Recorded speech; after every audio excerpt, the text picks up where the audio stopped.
Hey guys, here's chapter 23.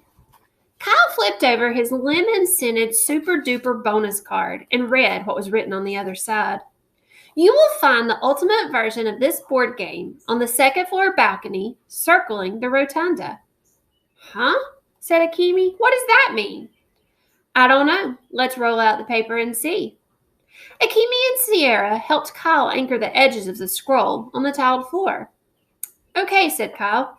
It looks like the early sketch for a board game.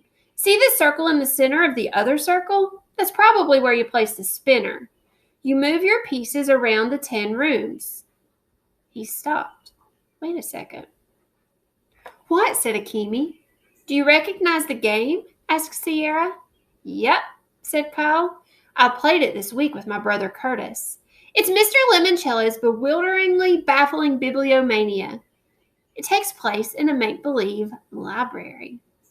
What about finding the ultimate version up on the second floor balcony? Asked Sierra. Kyle grinned. You'll see.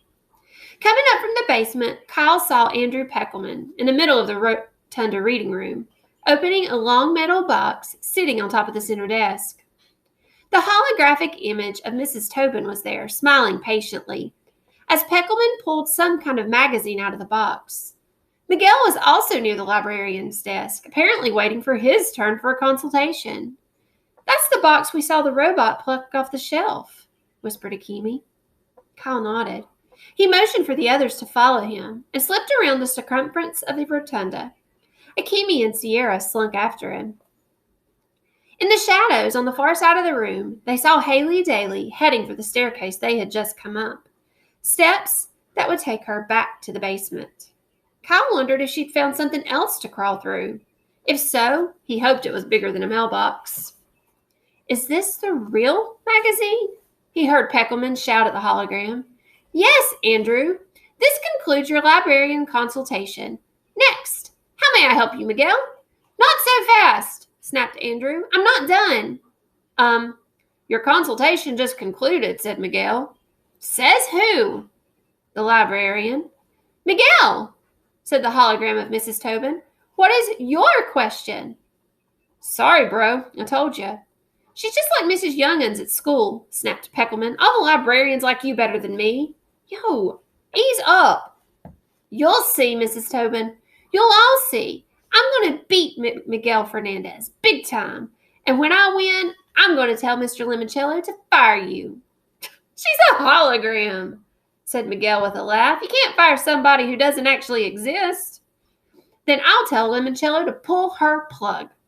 Peckelman grabbed his magazine and stormed out of the rotunda into the lobby. I guess Andrew's planning on doing something with the front door, Kyle whispered to Akimi. Well, that's totally dumb. They already told us that the way out isn't the way we came in. Maybe Andrew doesn't think Dr. Zinchenko was telling us the truth, suggested Sierra. Come on, said Kyle, leading his team towards the closest staircase, up to the second floor. Glancing over his shoulder, he watched Miguel place a slip of paper on the table in front of the semi-translucent librarian.